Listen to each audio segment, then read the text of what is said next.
గుంటూరులో పొలిటికల్ ఘాటు గట్టిగా వేడెక్కిందిగా. మాధవి వర్సెస్ రజనీ.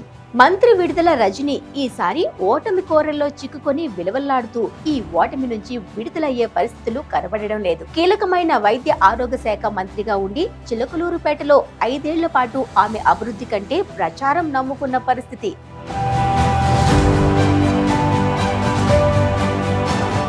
ప్రభుత్వ పార్టీ పెద్దల అండదండలు ఉండడంతో రజనీ ఆడింది ఆట పాడింది పాటగా మారింది. కట్ చేస్తే ఎన్నికలకు 5-6 నెలల ముందే ఈసారి రజనీ పేటలో చిత్తుగా ఓడిపోతున్నారన్న విషయం అర్థమయ్యే ఆమెను ఆఘమేఘాల మీద గుంటూరు వెస్ట్ కు మార్చారు.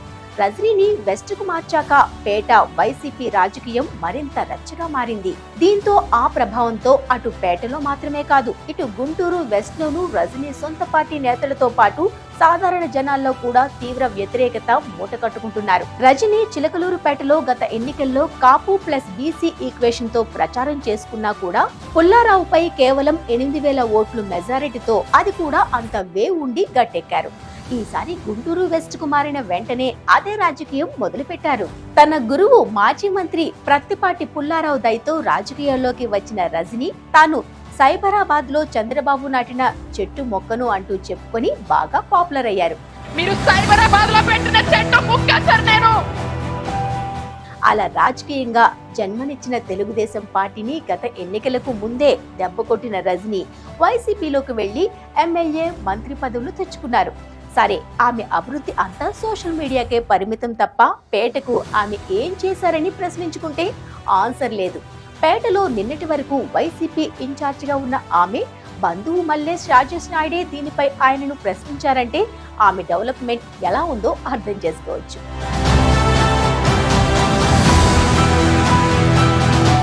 ఒక కొడాలి నాని, ఒక వంశీ ఇలాంటి వాళ్ళంతా టీడీపీతో ఫేమ్ తెచ్చుకుని వైసీపీలో పదవులు దక్కించుకుని తరువాత టీడీపీ చంద్రబాబుపై ఏ స్థాయిలో విమర్శలు చేశారో వాళ్ళపై టీడీపీ వాళ్ళలో సాధారణ జనాల్లో రాష్ట్ర వ్యాప్తంగా ఏ స్థాయిలో వ్యతిరేకత ఉందో ఇప్పుడు విడుదలైన రజనీపై కూడా అంతే వ్యతిరేకత ఉంది.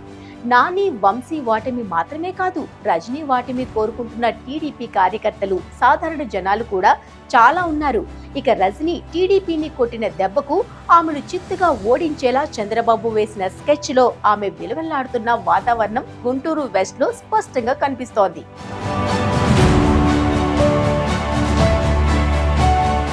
మాధవికి కలిసొస్తున్న కాలం.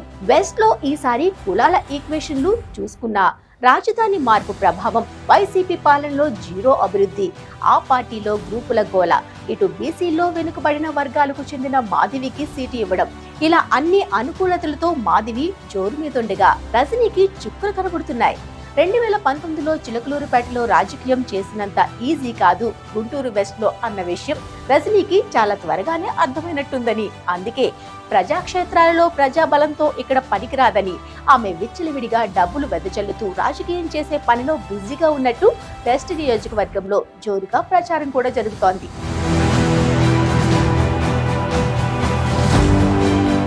రజనీ కాలు కదిపినా చేయి మోపినా కూడా అంతా డబ్బుతోనే నడిపిస్తున్నారన్న చర్చ కూడా స్థానికంగా అందరి నోటా వినిపిస్తోంది. ఇటు మాధవి బీసీల్లో, రజనీ సామాజిక వర్గానికి చెందిన మహిళ కావడంతో పాటు ఉన్నత విద్యావంతురాలిగా ఉండటం, తన హాస్పిటల్స్ ద్వారా ఎంతో మంది నిరుపేద, దిగువ మధ్య తరగతి వర్గాలకు చేసిన సేవలు నేపథ్యంలో బీసీలు మాత్రమే కాదు నియోజకవర్గంలో బలంగా ఉన్న కాపులు జనసేన వైపు పూర్తిగా టర్న్ కావడం, ఇటు వైశ్య, బ్రాహ్మణ, ఎస్సీ వర్గాలు, అటు ఆమె భర్త కమ్మ సామాజిక వర్గానికి చెందిన వ్యక్తి కావడంతో ఎవరి నోట విన్నా, ఎక్కడ చర్చ జరుగుతున్నా ఈసారి గుంటూరు వెస్ట్ లో మాధవి గెలిచి తీరుతుందనే అంటున్నారు.